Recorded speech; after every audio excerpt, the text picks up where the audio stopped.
Oh, ayan. Di natin simulan. Sabi ni Bongbong Marcos, hindi namin kayo iiwan hanggat hindi kayo nakakabangon. Punyeta ka. Anong hindi mo kami iiwan? Gusto na nga namin lumayas ka. Gusto nga namin walis ka na eh. Gusto nga namin, ano ka na, umuwi ka na sa probinsya nyo, wag ka nang bumalik. Gusto nga namin, pumunta ka na sa Mars. Oo, kasi nagpapadala na ng unggoy dun. Oo, pinahinto nila yung pagdadala ng unggoy, kaya si J. Guevara hindi nakasama. Pero ngayon, nagpapadala na sila ulit, mauna ka na kay J. Guevara.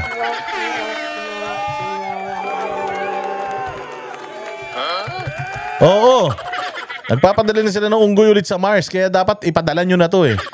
Oo, kailangan daw mauna yung mga tanga na magpunta ron. Kaya kailangan ano nyo na to, palipad nyo na to kay Elon Musk. Pero hindi namin kayo iiwan hanggat di kayo nakakabangon. Nawawala ka na naman nga eh. O bumagyo na nga dito sa may Central Luzon eh, hanggang Northern Luzon, hindi ka na naman makita eh. Para nag-offset ka eh. Nag-offset nga yata siya kasi nasa Cebu eh. Nasa Cebu siya nung mga nakaraang araw. Weekend yan. Dapat pag weekend wala to eh. Hindi ba? Ito yung presidente na tuwing weekend hindi mo matagpuan eh. O since nagtrabaho siya nung weekend, palakad-lakad siya sa Cebu, wala namang gusto lumapit sa kanya. Inumin niya pa tayo ng tubig baha, buwisit na yan. So ngayon, hindi daw niya tayo iiwan. Sir, yun nga yung gusto na yung mangyari. Ano ka ba naman? Tigas naman ang ulo mo. Nagrarally ng mga tao para lumayas ka eh, tas hindi mo kami iiwan. Oh, alam mo, sabi ko nga sa inyo, mawawala lang tong malas sa Pilipinas pag nawala na tong ano na to eh, itong may balat sa puwet na to eh. Yung mukha nito, malas talaga eh. Ito yung tao na pag nakita mo, swerte ka naman sa tong its, matatalo ka.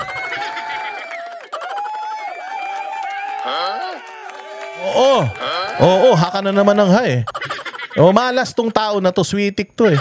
Ito yung ang ganda-ganda ng araw mo, paglabas mo ng bahay, pag nakita mo, putsang ina, magtatai ka.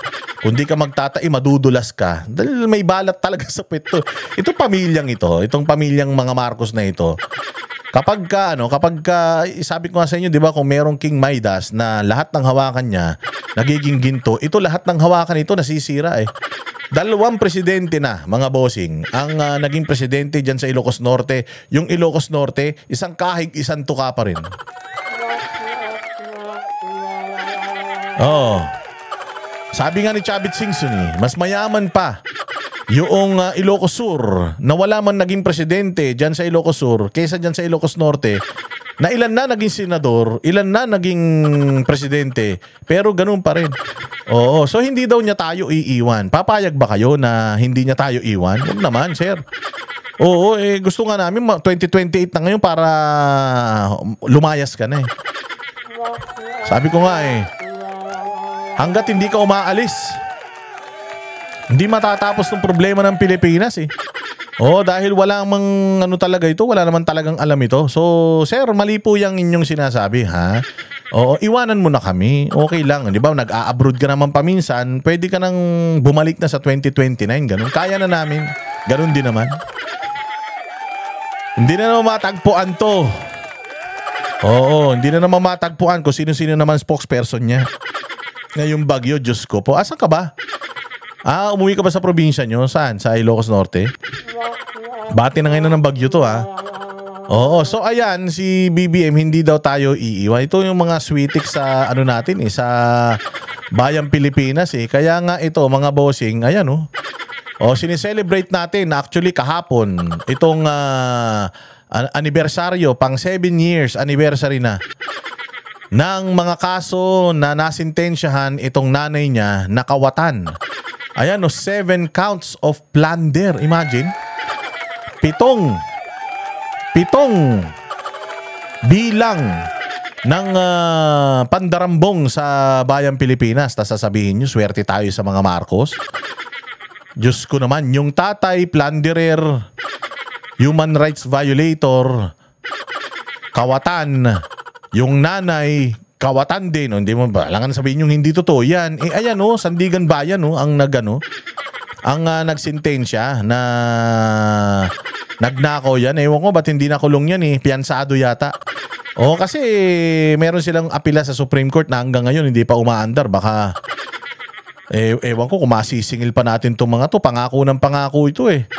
na ano sila na sila ay magbabalik ng ginto at pera ng taong bayan. Sabi nga nila pag nanalong presidente si Bongbong, isosoli daw nila o babayaran nila utang ng Pilipinas. Putang ina niyan, babayaran utang ng Pilipinas, lalo nga lumaki utang ng Pilipinas nung naging presidente si Bongbong Naging presidente si Bongbong, hindi na nga tayo nakaraos Maharlika Investment Fund, putang ina niyan, wala na.